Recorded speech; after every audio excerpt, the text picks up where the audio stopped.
only there had been an extra notice, we might all be having this discussion over a bottle of beer. But we'll pass it this time, maybe next time. But as long as we were together in Patna recently at this Nitish conference, and one of the days he was disappearing with Monte to look at the dolphins in Patna. As long as you have your environmental priorities right, you must have got it wrong, Karan. And he's also going to be working on promoting the fact that there are only 2,500 dolphins left in India. So it's going to be one of the things he's going to be working on together with this business interest. After that, after Karan, we're going to have Mr. Virad, who's the territorial head for EZTV in the UK and Europe. He'll speak from the media perspective. And following him would be Rahul Sharma, who's the co-founder of Micromax, which perhaps doesn't need much of an introduction.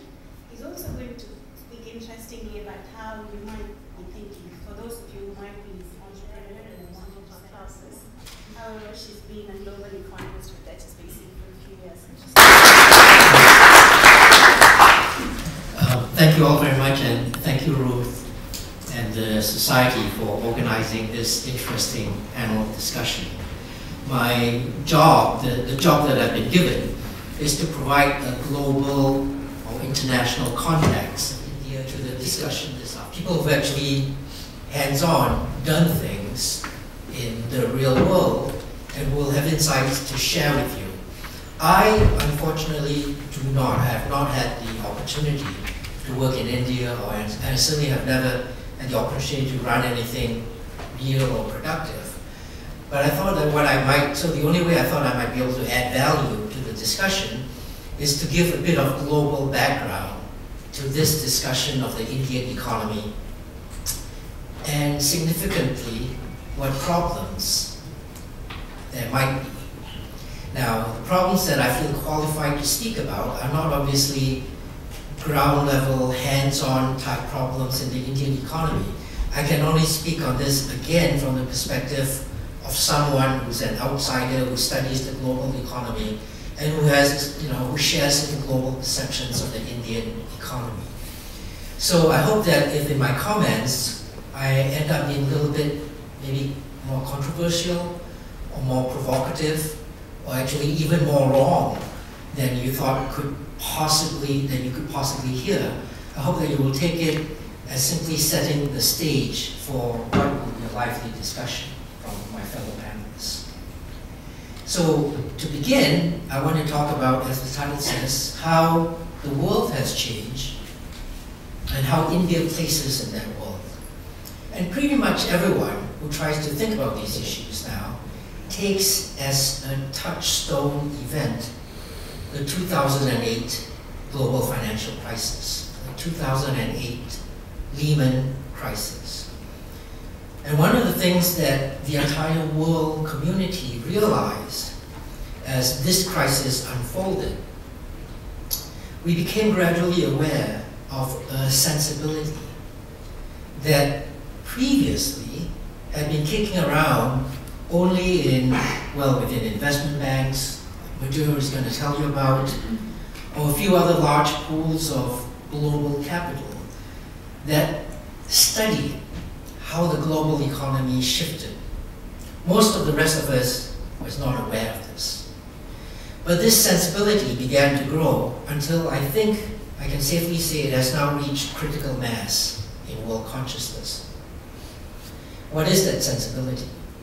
Well, up until the financial crisis, most people, if you ask them, were already aware of the so-called BRICS phenomenon: Brazil, Russia, India, and China. They're aware of how there was a change in the world in terms of the large, fast-growing countries of the world rapidly converging upwards towards the developed world. Many observers already knew from about a decade ago of the doubling of the world's effective workforce within a very short span of time, as India and China respectively unleashed their close to billion people workforce onto global labor markets. And that occurred whether explicitly through globalization or indirectly and just as effectively through the exports of manufactured goods, or, as Tom Friedman likes to describe it, via the internet with newly developed workflow software that allowed service providers as well as manufacturing supply chains to become fragmented, finely sliced, and outsourced. And all of this, people were vaguely aware was happening. But up until the 2008 global financial crisis, all of this, in many people's minds, was just a case of poor countries in the world picking off low-hanging fruit. Poor countries in the world like China and India were just doing the easy things.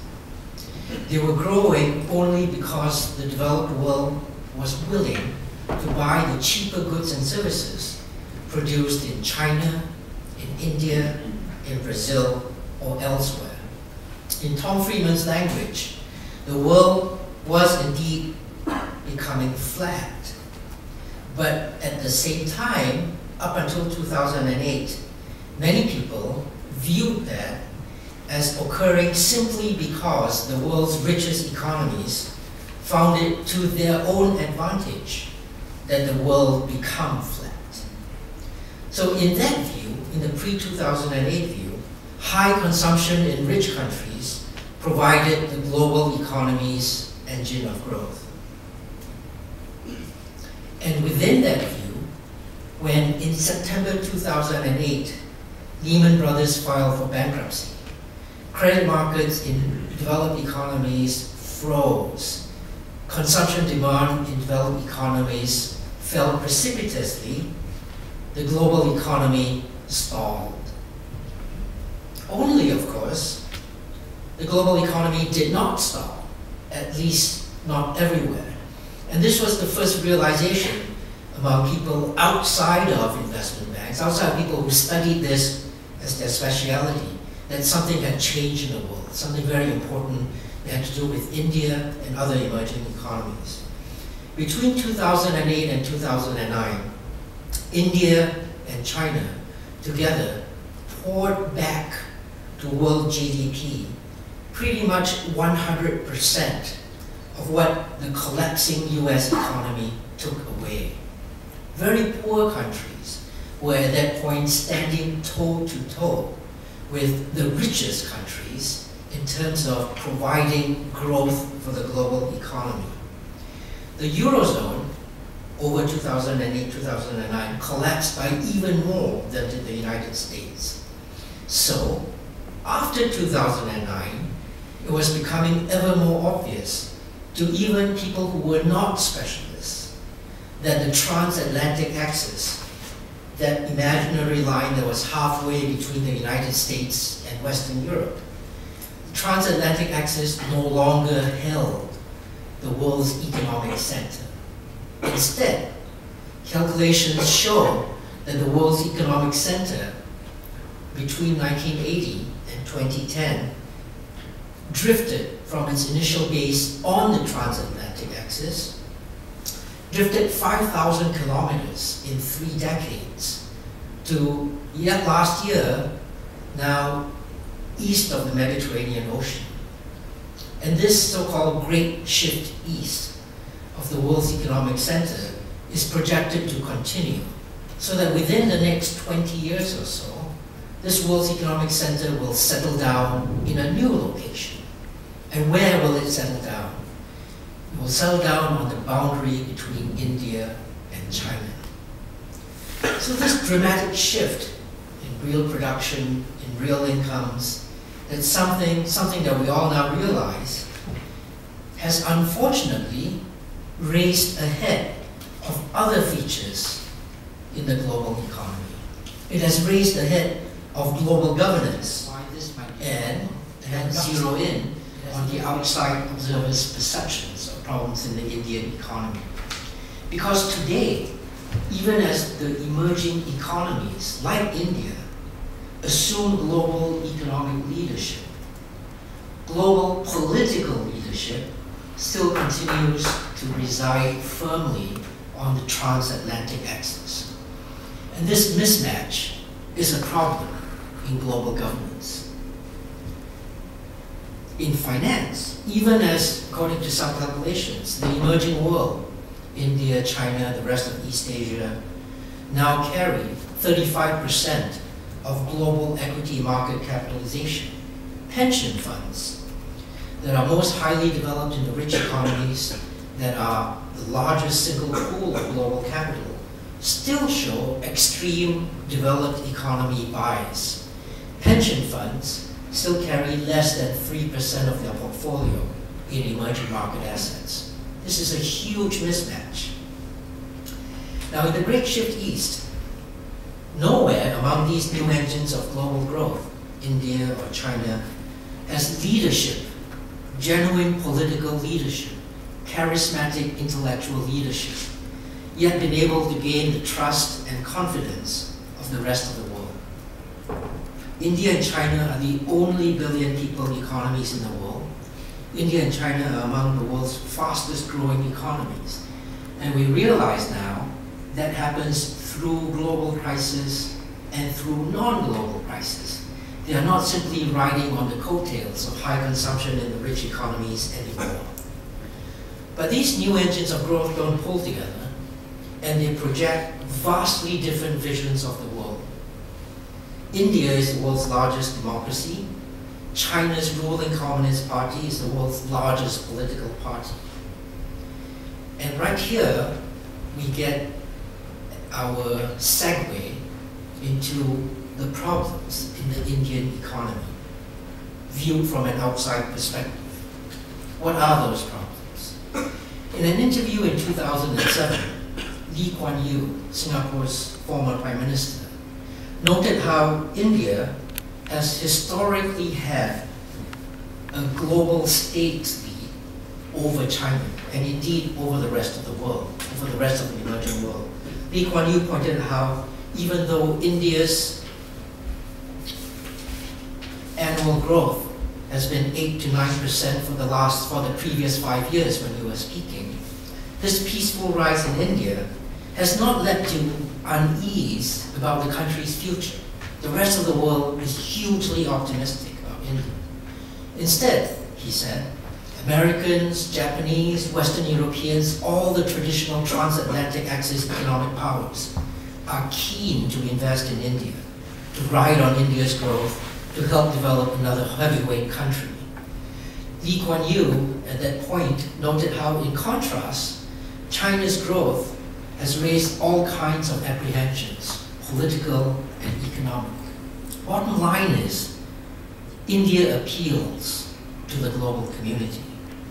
And because of this, India has a rich version of what the Harvard political scientist Joseph Nye calls soft power. India has soft power in quantities that China can only envy. Now here now is the difficulty.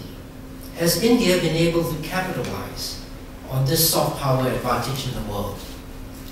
And now I become a little bit more pessimistic, a little bit less rosy in my assessment. Because unfortunately, when you look at the hard numbers in contrast to the soft power, the promise of India remains still brighter than the reality. Today, everyone knows India to be the computers, telecommunications, IT outsourcing center of the world. But here's the fact. India's internet users relative to India's population, that is less than 1/3 China's. India's higher education enrollment as a fraction of the relevant age group is less than 1/2 that of China's. India's adult literacy rate relative to China is only 2/3. 30 years ago, India's per capita GDP was double that of China. The number of people extremely poor in India was half that of China. By last year, these numbers had almost exactly reversed. So even in the light of this great shift east, even as India continues to pull its weight in moving the world's center of gravity, what has gone wrong? Why has India not been able to capitalize capitalize on how the rest of the world has viewed it so rosily. There's a sharp difference between how the rest of the world views India and how perhaps India's own population sees it. The Washington-based Pew Research Center carries out annual surveys of global attitudes.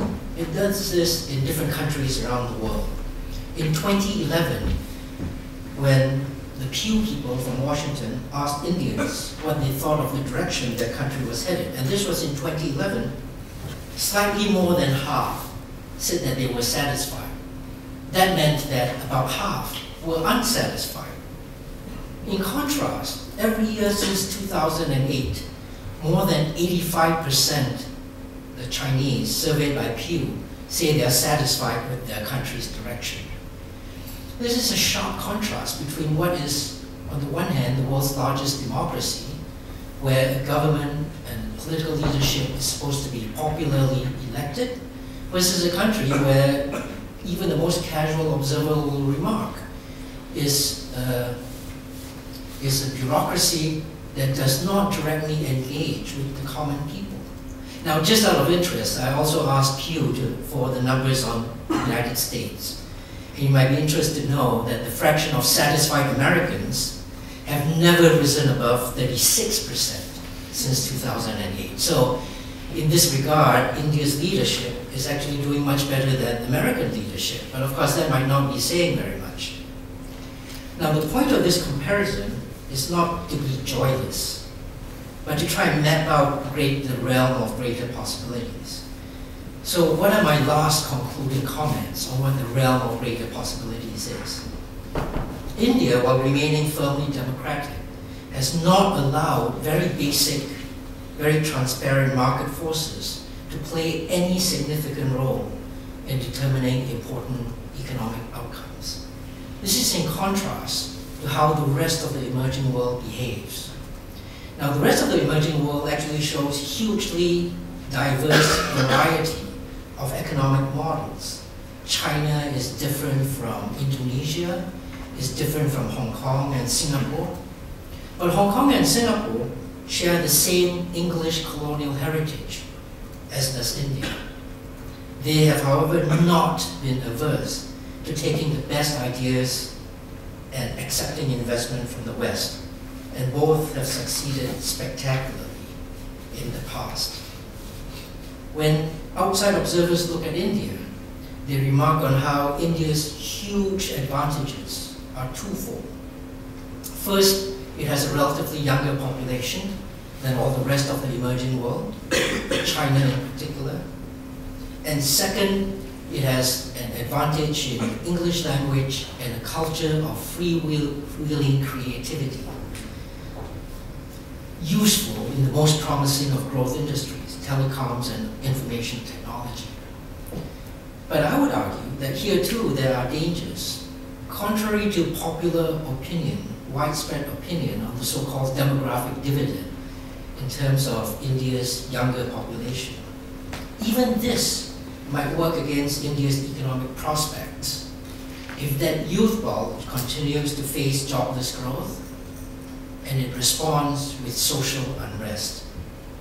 And even in industries like telecommunications, where Indian innovation and success have shown the way ahead for the rest of the world, we know that backroom machinations and corrupt practices have come to light that recently led to a disruptive withdrawal of all 2G spectrum licenses awarded some years back. So I think there are problems. Post-2008, the Washington Consensus no longer holds. There's no longer one model to run economic development. India, it seems to me, shows among the most promising of compromises. It has a vibrant democracy, it holds on to liberal political ideals, and it shows thoughtful economic guidance, a Mahalanobis-derived history of planning that in other countries has shown to be successful. It is hugely frustrating for an outside observer why there is not more progress. But I think these same ingredients tell us that when one day India does assume the economic leadership and thought leadership for the rest of the world post-2008 crisis. That will be good for India and it will be good for the world. Thank you very much.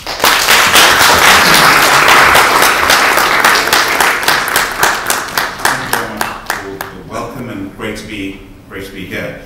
The title of the role of the Indian economy in a changing world, it's really changing India that we're talking about. And I started Cobra beer in 1989. I finished my studies. I had a degree from India, degree at Cambridge, chartered accountancy with Ernst & Young, and I set up a beer business. And of course, I got no support from my family whatsoever.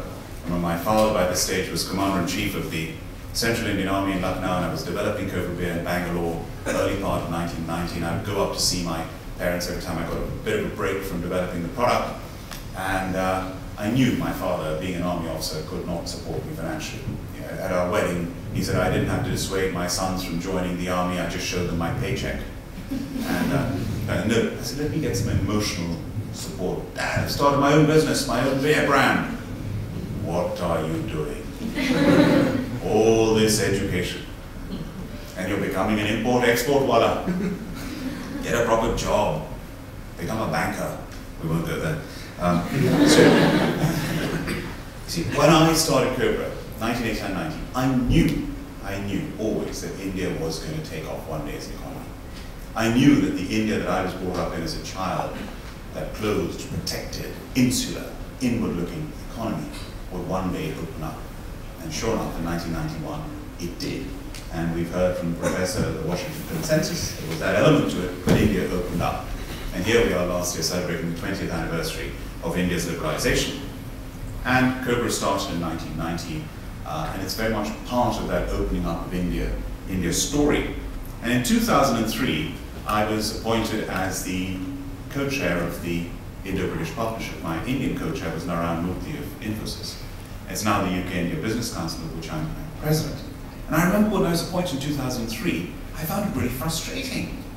This is, 9 years ago. Everyone was talking about China, China, China. No one was talking about India. They were not interested in India. And in 2003, I started doing a course at the Harvard Business School, the President's Leadership Program. I eventually graduated last year, a bit of a slow learner. Again, Harvard Business School, at that time, it was all China, China. We'd do case studies about China or featuring Chinese companies. Why aren't you talking about India? And of course, eventually, the world woke up to India.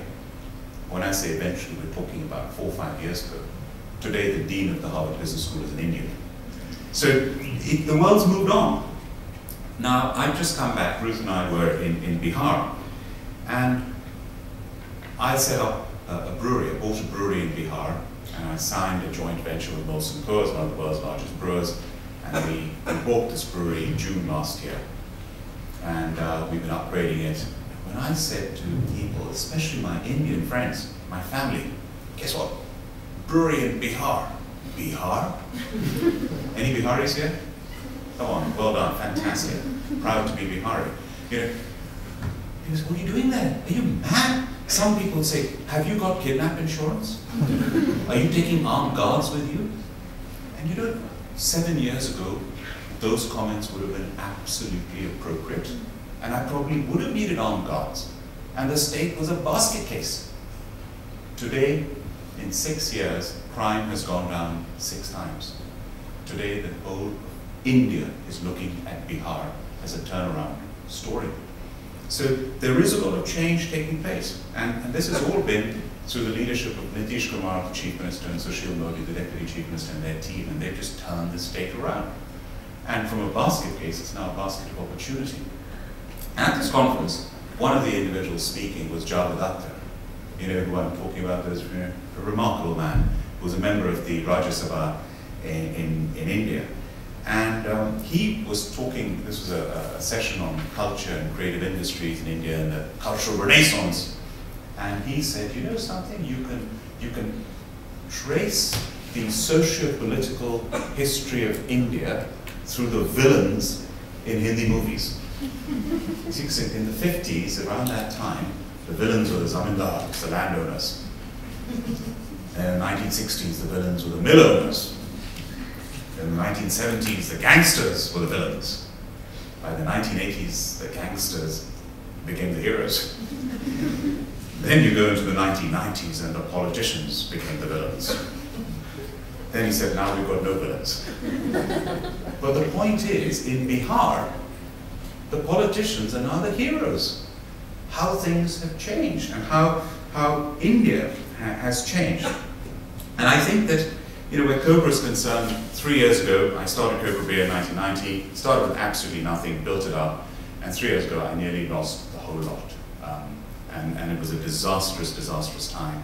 And luckily we saved the company, and I signed a joint venture with one of the world's largest brewers, Molson Coors. You know, the owners of Carling over here, Coors Light, they own the biggest brewery in the world outside Denver, Colorado. And we signed this JV in India as well, and things are going fantastically well now. And the JV in India is called Molson Coors Cobra, MCC. And looking back to 2003, when I took over the chairmanship of the India-British Partnership, and of course we're pushing for liberalization. And here's the sad truth. What liberalization has happened in India since 2003? I challenge you. Oh, yes, there is one. 2004, air services opened up between the UK and India. Before that, you had 2 airlines to choose from, direct flights to India, Air India, British Airways, and 19 flights a week. Today, you've got several airlines to choose from and over 119 flights a week. And what a difference that's made. Well, what about everything else? Foreign law firms still can't practice in India. Lloyd's of London, the most important reinsurance market in the world. India is the only major country in the world they cannot operate in. Foreign banks can only open up a handful of branches in India. Insurance, the insurance bill is still pending. Oh, India, huge capacity required in higher education. What's happened to the higher education bill? There are foreign universities queuing up, waiting to go into India to participate in the expansion there. India needs it. We've got universities from all over the world, including here, who want to participate. Oops, the bill is stuck. FDI in retail, at long last it came through. Oh dear, pull back 2 weeks later. So the reforms, I'm afraid to say, have stalled. And I think that's really holding India back. Infrastructure desperately needs $1,000 trillion of investment. That investment will come once these reforms take place more and more. And the knock-on effect of reforms, the FDI in retail, would actually go all the way back to the farmer in terms of the improvements in the cold chain, the storage, the infrastructure. In my own instance, in Bihar, we set up a brewery. You set up a brewery, we've upgraded it, doubled its capacity in 8 months. Immediately you create employment and indirect employment. Then, if you attract others to come in, we're the first multinational to come into Bihar. You get more multinationals coming into Bihar, you get more breweries coming into Bihar. Orissa has 5 breweries. Bihar, a state of 100 million people, has 1 brewery. You get 4 or 5 breweries, and guess what I discovered in Bihar? They grew barley, but the barley is useless for beer. It's good enough for feed. We get our barley from Haryana, North India. We could grow barley 20 kilometers away from our brewery. So if there are enough breweries, you can set up a malting plant, and the Bihar farmers could grow high value-added crops, which is barley, which we would buy from them. We'd win, they'd win. This is the knock-on effect when you liberalize things, when you open up. And that's the power of it. And you know, where beer is concerned, the Bihar beer consumption is ½ a liter per person per year. Okay, India is 1.5 liters per person per year. China in 1978, when it started its economic opening up, was ½ a liter per person per year. Today, China is 35 liters per person per year, and the biggest beer market in the world, with 400 million hectoliters. In India is at 20 million hectoliters. And by the way, 35 is nothing. We're about a 90 over here. And that's nothing. The Germans are 150 liters per person. So there's huge potential. And by the way, a new Cobra commercial, watch this space. Next week, we've got a brand new TV commercial coming out. And it's all shot in India. So I'd love some feedback from all of you when you see it. I sit on the Prime Minister of India's Global Advisory Council. And at our annual meeting this year, one of the points that was brought out by Professor Kishore Medhupani, who I'm sure Danny knows, and it came out in the discussion that, you know, as the world is changing, and as this movement east, as you said, the line is going to be somewhere between China and India, India has benefited from globalization, as the West is getting more protectionist, India should take up the mantle of being the champion of globalization. What an opportunity for India to do that. But I think it's got to be proactive to do that. And it's got to be leadership. And leadership, the big difference between management and leadership. Management is doing things right. Leadership is doing the right thing. So can India do the right thing and take this mantle? And again, in Bihar, I've seen this. Sushil Modi, the Deputy Chief Minister, said, when they took on this disastrous situation 6.5 years ago, and he said to Nitish Kumar, Chief Minister, what's our #1 priority going to be? Nitish Kumar replied, governance. What's the #2 priority going to be? He replied, governance. What's the #3 priority going to be? He replied, governance. And that's what it's about. When you get that faith in leadership and you have that governance, you can do absolutely anything. And again, Danny spoke about the soft power of India. India has so much going for it, the democracy, the free press, the rule of law, and it's got a whole amount. But the big difference is the India of 1998, when the Asian financial crisis took place, that India didn't get affected by the Asian financial crisis. India was insulated still. They had only just opened up from the world economy. 2008, when the financial crisis took place, India got hit badly. And looking ahead now, my worry is the subprime crisis led to the credit crunch, led to the financial crisis, led to the Great Recession, led to the sovereign debt crisis, led to the Eurozone crisis, is going to lead to God knows what in contagion. If that happens, which I sadly think will happen, I'm afraid to say that India is going to get affected. But the bottom line is India's GDP even now has slowed down to 7%. Gosh, we'd give anything for that. We can't even get 0.7% here. But it's the GDP per capita that's the important thing. It's this India's growth rate focus. I mean, Amartya Sen wrote a fantastic paper. What's the point of growth rate if your basic indicators, and in India, if you look at the basic indicators and you compare India's basic indicators with countries like Bangladesh, countries like Sri Lanka, in areas of literacy, in areas of malnutrition, India, sad to say, is still right very, very low down. So it's got a long way to go with 300 million people still living on less than $1 a day. And that's when I get frustrated, where we lost the Typhoon deal. By the way, that's really unfortunate. The Typhoon's a great aircraft. I believe it's a better aircraft between the Rafale and the Typhoon. I think a mistake was made because in the consortium of Germany, Italy, and Spain and Britain, Germany had the lead to make the sale to India. I think it would be much better if Britain had the lead, because we've got a very strong, long-standing association with the Indian Air Force. It would have made sense. It didn't happen. And Rafale's a good aircraft, the Typhoon's a better aircraft. We didn't get the deal. And then there were these remarks that came out that, oh, we give so much aid to India and we can't even win a fighter aircraft deal. Well, that's absolute nonsense. That one has got nothing to do with the other. If we give help to another country, we don't expect to win business deals in return. And where aid is concerned, I think it's an outdated term where India is concerned, because the Department for International Development, what that does in India is not aid, it's actually partnership development work. In Bihar, for example, the Right to Public Services Act was actually brought about with the help of DFID.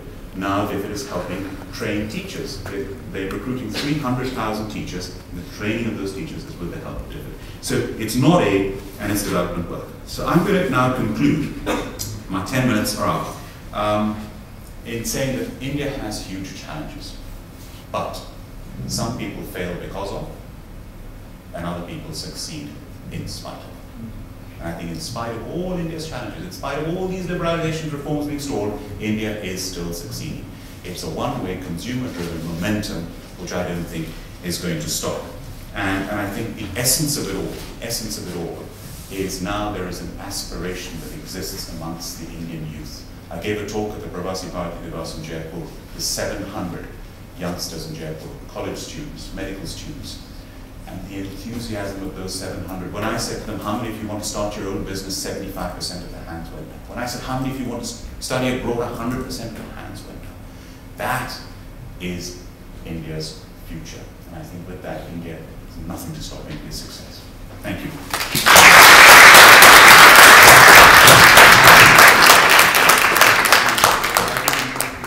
Cut back and try and hit the media industry right away, and within that, what is the role and what is the place of Zee TV which I am working for. So among the data put in, what ails? Let me do the bad news first, which is what ails the Indian economy. Put it in relation to the media.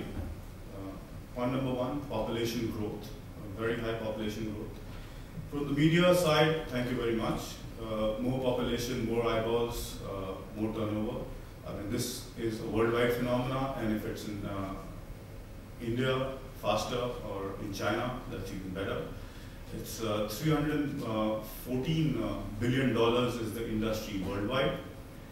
As the imaginary line was shifting in the media world, the ad world in media, it has already shifted.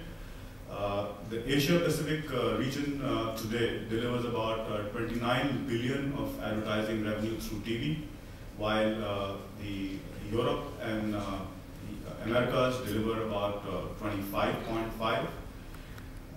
27 million on the Asia Pacific is going to be in the next 4 years to 60 billion US. So automatically the population, as far as the, yes, it affects the economy, agreed, but as far as the media industry is concerned, it would add value, which the figures are proving, and that's the way we're going ahead. In India, the media industry again is going faster than the GDP. The figures quoted at between 7 to 8.5%. Media is definitely growing at about 11.5%, double digit always moving forward. So you are in the high growth area in terms of the total economy. Another problem in terms of unemployment, very high in India. Yes, that affects us. However, there was a report published by Nielsen's just a year ago, which showed that during unemployment, which means your disposable income is less, the first thing you cut back is on buying clothes, then you cut back on vacations, then you cut back on eating out, followed by entertainment outside, then you cut back finally on groceries. So in-home entertainment, which the media industry represents in terms of TV and in terms of radio, the in-home bit is even below your groceries. Everyday groceries you will start alternating using lower brands, but so therefore, yes, disposable income low, unemployment effects, but we are way down the scale. And it is very surprising to note that people are readjusting their eating habits, but not their viewing habits. So that is the other part. The other point is where we would be riding on as an industry is in terms of technology. Phones separate, so the 3.5 hour film will be reduced, or the serials could be reduced, which you would be seeing already on the net. So the new technology in terms of the new media opportunities, definitely a growth factor, which add all this up, we are ahead of the GDP, as I said earlier.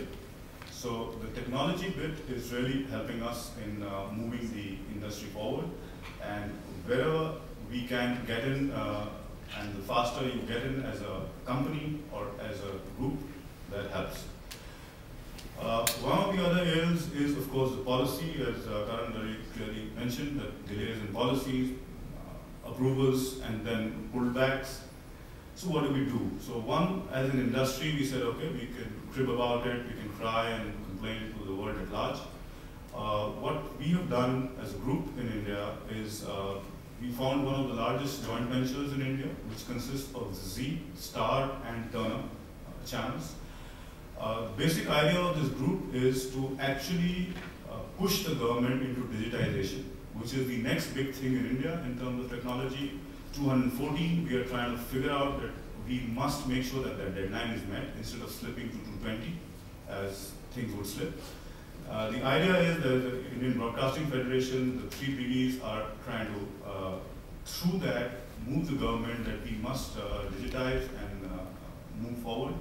Why is that? That is really because of the addressable population in terms of subscription revenue. India is one of the few countries where the advertising revenues are higher than subscription revenue. The paid channel revenues, which is exactly the case across Europe, etc. Or the US, its subscription is much higher. So we try to put that because if people are familiar with Delhi, you have the cable operators and a million other people there who will just run and give you a connection in your house.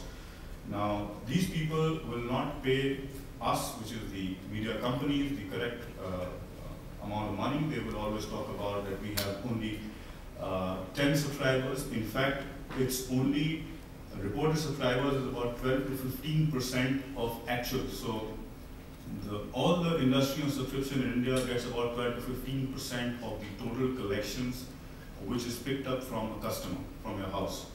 So that would be corrected. So technology, there is the JV which is there, and the prime objective of this JV is to ensure that the technology comes in place on time. Yes, the costs attached to it are very huge. What have we done as a group? We have the largest DTH operation in India is again by Z, called Dish TV, all across India. So that is increasing at a very fast pace, and which is exactly moving the digitization forward. So if the cable people don't, between all the DTH operators combined, Star of course has Sky, Tata is a close brother, cousin brother to them.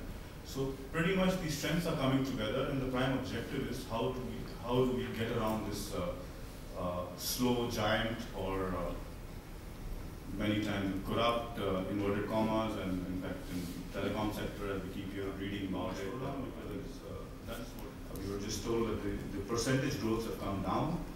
I think the media industry seems to be at the right side.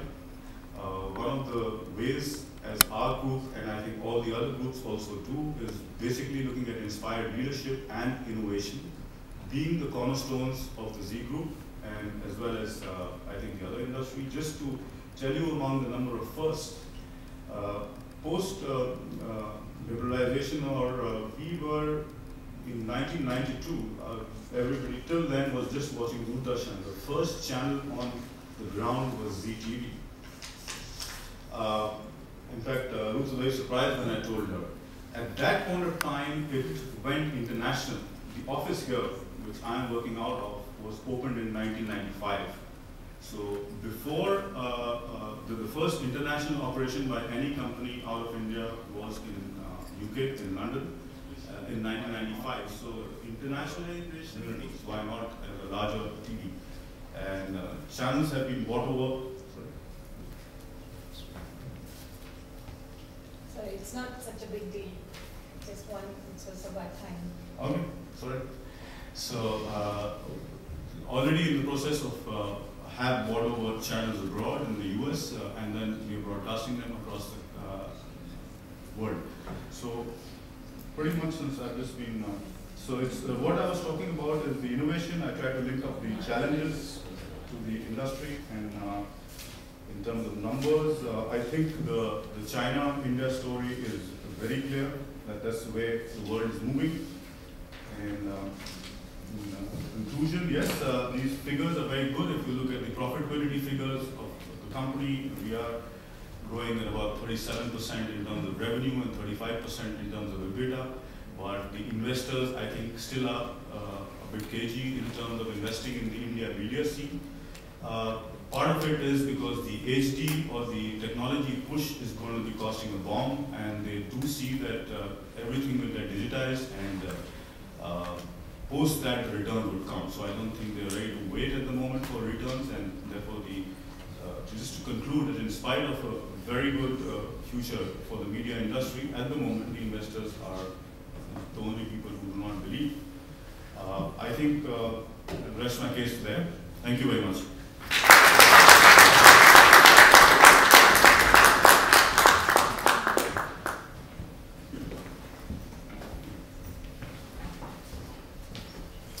Thanks, Virad. Good afternoon, friends. It's an honor and privilege to be here and sharing the dais with all the distinguished guests.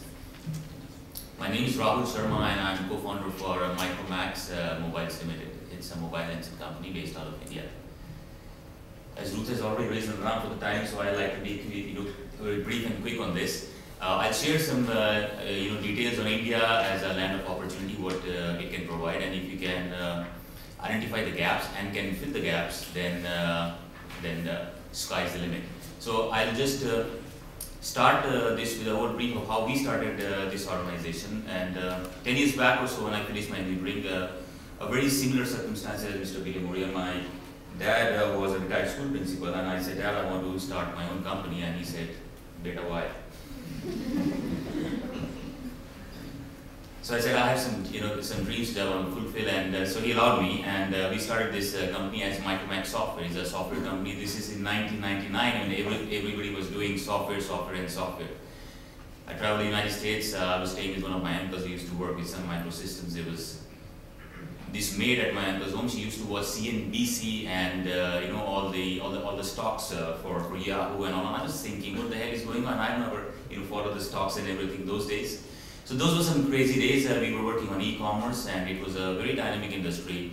And every 6 months something was changing. So after 6 months, the dot-com burst was happening, and then we realized, hey, we have to change the industry. And in terms of the technology, we changed from e-commerce to ERPs. Then again, from ERPs, we moved on to embedded technology. And so embedded technology is a combination of hardware and software. So you write a software, put it on a hardware to make the chip or device smarter. We did that, and it was going fine. In 2003 or so, Nokia appointed us as an R&D for their M2M machine-to-machine business, and we started making and doing R&D for Nokia. Things were going fine. We were making some products on GSM, which were powering the payphone machines in India basically for the carriers like Airtel and Vodafone. And things were moving pretty good for us. Till 2007 or so, I was in a village in West Bengal, and I was passing by through this village going back to the airport, and I saw this payphone which was running in a village where there was no electricity. I stopped my cab and I just walked in, and I asked the guy. I said, "How are you running this payphone? There's no electricity in this village." He showed me a big truck battery on the back. He says, "I'm drawing power from here." Those days we used to carry Nokia phones, so there was no signal, weak signal area. So I said, "There's no signal. How are you drawing the signals?" He showed me a big 20 dB gain antenna with some 20 meters of wire mounted on top of his terrace. He said, "I'm drawing signals from here." I got more intrigued. I asked him. I said, "Which is fine, but then how do you charge the battery? No electricity." He said, 11 kilometers away, there's a village. I put this battery on my bicycle every night. I go there, charge whole night, and then I come back in the morning. And I said, "Fine, how much money do you make?" He said, "Some 3,000-4,000 rupees, which is less than $100. But it is a huge money for a village where there's no electricity. This means no mode of entertainment, no TV, nothing, but they still have telephony." Then I was traveling in the interiors of Bihar, and I saw people having chargers of all makes, and then on top of that was written that pay 25 rupees to charge your mobile phones.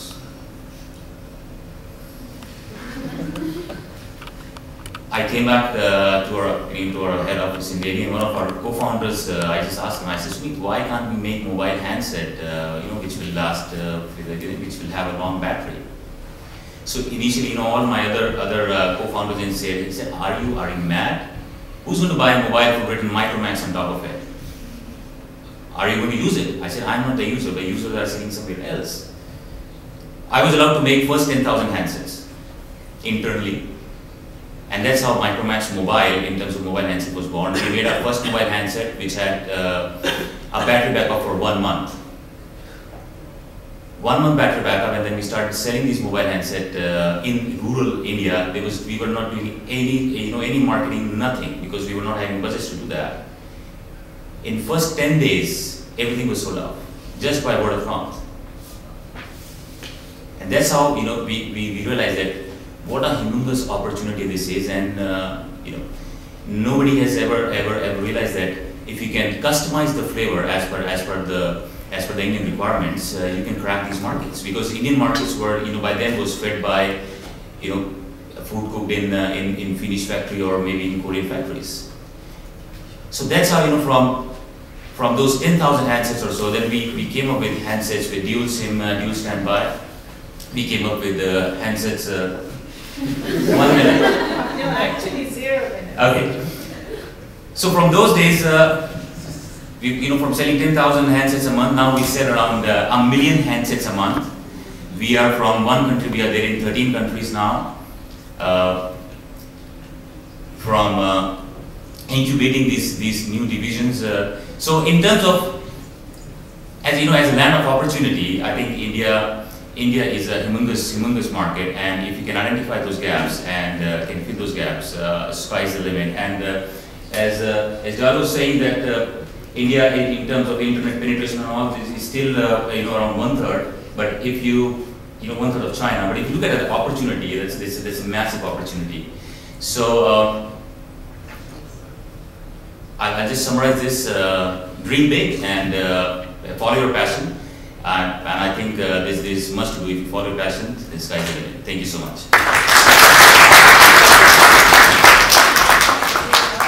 HSBC, I'm a global economist there. So I'll very quickly ask, how many of you actually want to work with a bank?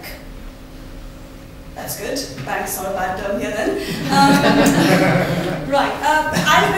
I'll keep it very brief because I've not had an illustrious career as other members of this team, but maybe you can relate a little bit more to me because I'm maybe same age as you to some extent, as Rahul was.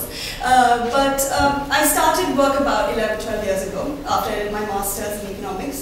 I worked in India for about 4 or 5 years, well actually 4 years, and I've worked here for 8 years. And I can tell you that the Indian landscape has absolutely changed in a lot of ways. It's not just because whenever I go back there, I feel poorer for living in India and seeing everybody, all my other friends actually buying and consuming and doing what they need to do, and I over here stuck in the UK economy feel, ooh, I can't actually afford all that purchases anymore. But it's more to do with the fact that when I started working, no one in the industry ever would accept the fact that actually a developed economy could default, or that emerging markets could look safe. It was inconceivable. I was asked in an interview once, do you really think a European economy can actually ever default? That's just not possible.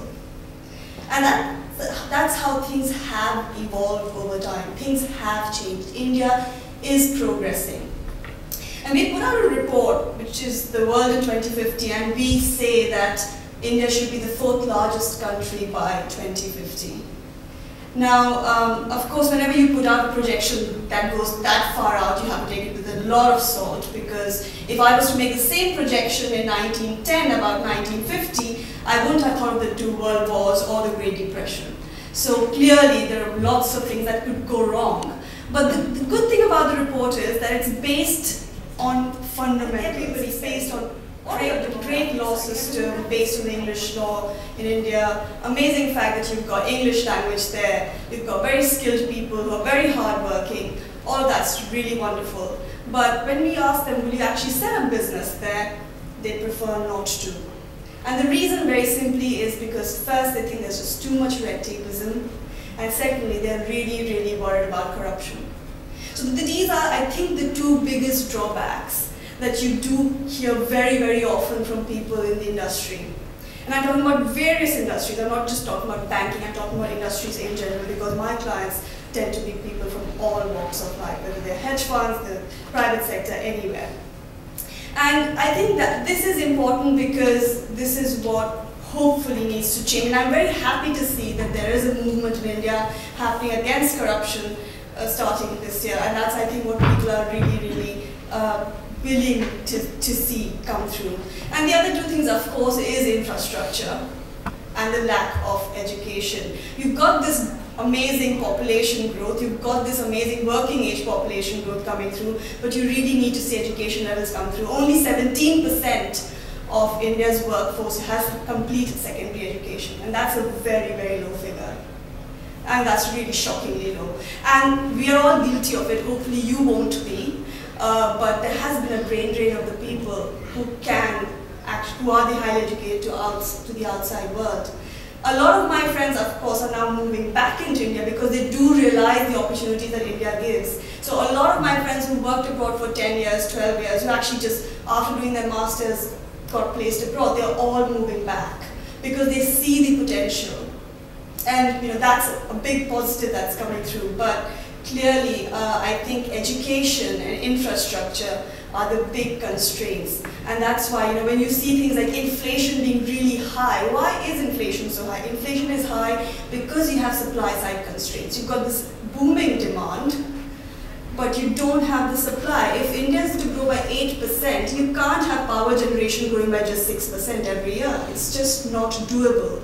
You need to have a lot more being spent on infrastructure, on roads, railways, ports. You want to rebalance the economy away from services towards manufacturing. You can't do that without providing basic infrastructure, because manufacturing requires basic infrastructure. If you don't have the railway system, if you don't have the road system, you cannot progress. But there is some improvement taking place, and we're very happy to see that. That's why I'm saying we are very bullish on the Indian economy. But we have to be aware of the factors which are constraining it. And the constraints really are infrastructure, education, and corruption. These are the three biggest constraints. And hopefully over time, as I said, the last 10 years I've seen a dramatic shift. People's interest has gone up. People are talking about India as possible safe haven. And that's great. And I've seen that even in the financial industry. When I started working in a bank back in India, the kind of products we were allowed to sell were very limited. Financial deepening has taken place. I used to cover the FX market. Nothing used, the RBI completely controlled the exchange rate. You haven't had that. There has been liberalization taking place. There's going to be further liberalization taking place. There are lots of wonderful opportunities back in India. But the point is there is a lot more to be done. And when you start comparing it on a global scale, then you do feel that India sometimes lags behind because of these 2 or 3 factors that I have mentioned. But I'm going to end there, and hopefully, if you have any questions about economics, how life is as a global economist, or just generally working in a bank, very happy to answer each one. Thank you.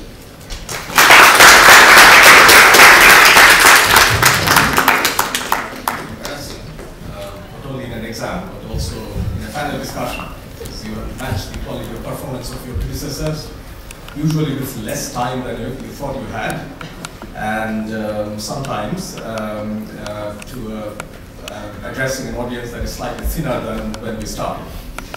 But I'll do my best. You can speak till we are literally thrown out. I think the next class will come at 3, the second one. At 3 or 3:40? Well, maybe that's a bit fast, so can Oh, I see. Well, okay.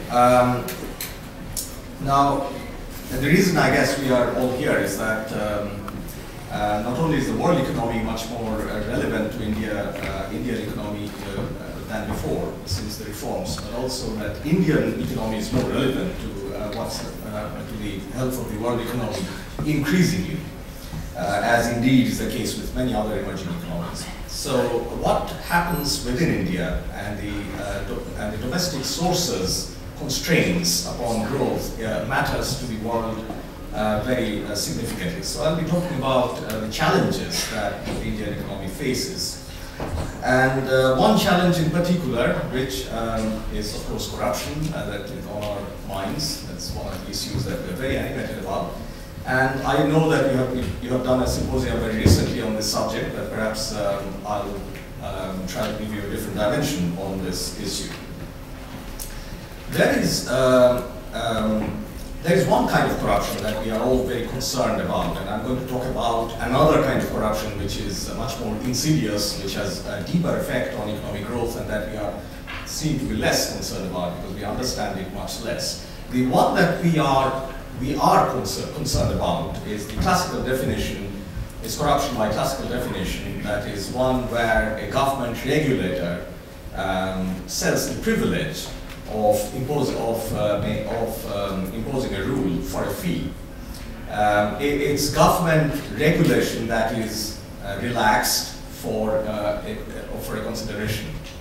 And that is the one that we understand, and that's the one that we are, that's the media is so concerned about.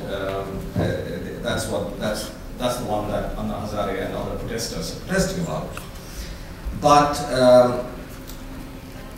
But it's not very clear, while of course all of us are very embarrassed and very concerned, rightly so, about the kind of problems that are going on in India along these lines, especially the telecom license being sold, or the Commonwealth Games fiasco and many other that you can add to that list.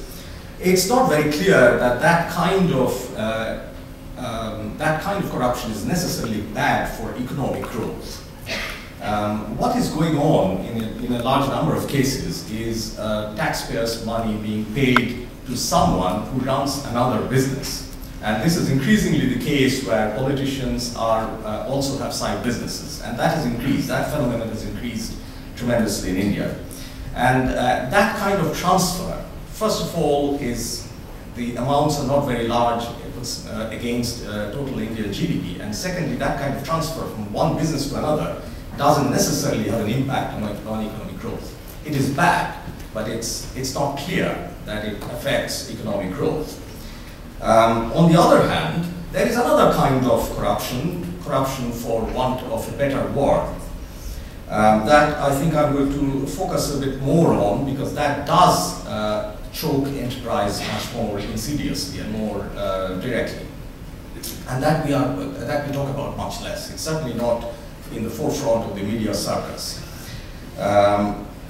If you and the way to understand that, your first encounter with that kind of corruption might happen not if you are tuning into a national television channel, but if you are reading regional language newspapers.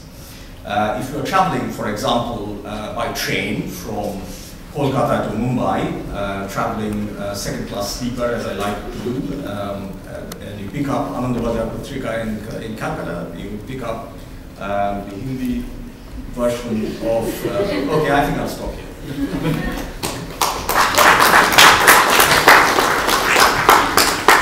Thank you to all the panelists, and sorry we ran short of time because the next lecturer for the class is already here. But the panelists are going to, if they have the time, would be available outside if any of you want to talk to them or interact with them. As long as they should, if they're available for a few minutes, you can talk to them outside.